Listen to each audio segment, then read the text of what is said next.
Volvo India has launched the XC90 Facelift in the country, but does it really stand out as a product? Now, to start with, it is their flagship SUV and it has been refreshed for 2025 and it's on sale in India at a price tag of 1.03 crore ex-showroom. Well, while the updates aren't very drastic, they do bring some meaningful improvements to the design and tech. With a 2 lakh price bump over the previous model, the big question is, does the XC90 still have what it takes to hold its own against its German rivals? At first glance, the XC90 looks pretty much the same as before. Volvo hasn't messed with the overall silhouette, but there are a few key changes that freshen things up. The front grille now gets diagonal slats, the signature Thor's hammer LED lights are a bit sleeker, and the rear lights are darker with a more sophisticated look. There's also a new set of alloy wheels and a fresh mulberry red color option, which joins the usual lineup of black, crystal white, denim blue, bright dusk, and vapor gray. It's a classic Volvo, clean, understated, and elegant. But in a segment where flashy design updates can often turn heads, some might feel it plays a thing a little too safe.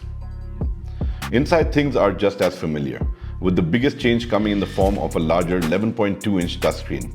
It replaces the older 9-inch unit and runs Google-based software, which means built-in apps, real-time updates, and smoother performance. Volvo also claims that the resolution has been improved, making it easier on the eyes. Other key features include a panoramic sunroof, a 360-degree camera system, wireless charging, an air purifier with a PM 2.5 filter, which is great if you live in Delhi, and you also get memory seats. The interior itself sticks to Volvo's minimalistic Scandinavian-inspired design, with great leather upholstery, a clutter-free layout, and it's got a very nice calming appeal to it.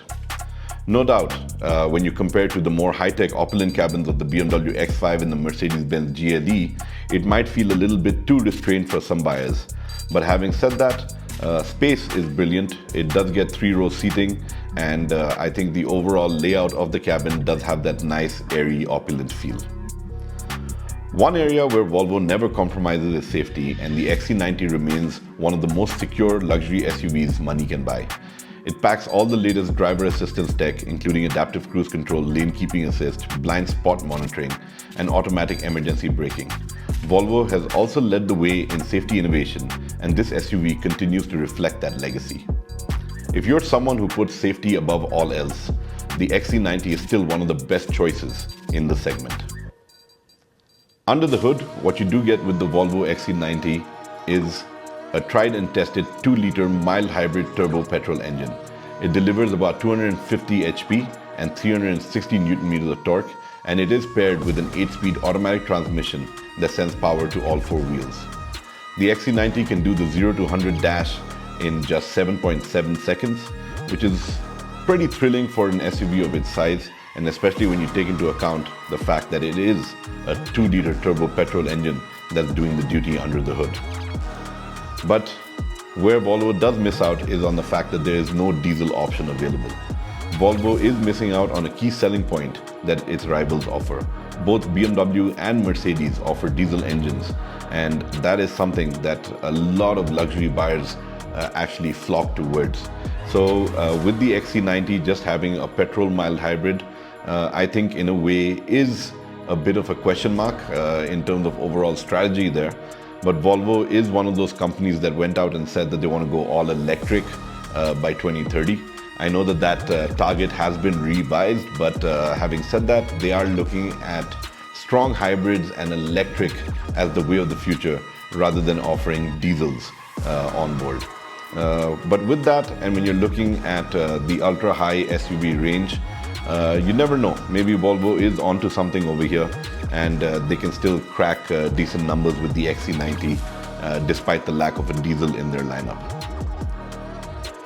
Well, obviously, this brings us to the big question. Is the XC90 worth the 1.03 crore price tag? On one hand, you get all the classic Volvo strengths. So you've got understated luxury, cutting-edge safety, and a very refined driving experience. On the other hand, its German rivals offer more powerful engine choices, plus a more aggressive pricing structure in some cases. To take into account the fact like Audi offers the Q7 at about 88.7 lakhs. The BMW X5 and Mercedes GLE are also priced a little bit lower at that when compared to the XC90, and you also get a wider range of powertrain options on those vehicles. So yes, the XC90 is still a solid luxury SUV, but it's not necessarily the most compelling choice in terms of overall value. But don't let that just be the reason not to go in for it. This is my opinion. And if you happen to be someone who really appreciates Volvo for their take on luxury, with the simplicity, with that understated look and design, great fit and finish, and of course, safety being their number one priority, this still is a product that makes a very strong case for itself. So let me know what you think as well. I'd love to hear back from you. Would you pick the Volvo over its German rivals?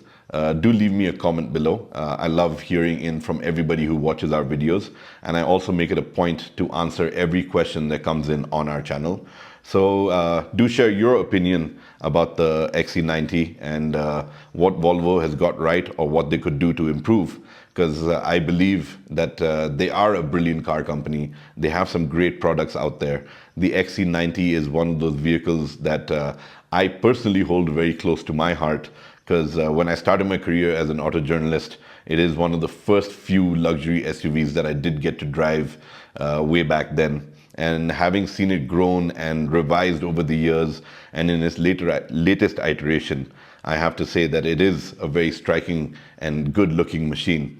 But yeah, there are ups and downs to every brand, and your verdict counts as well. So I look forward to hearing from you.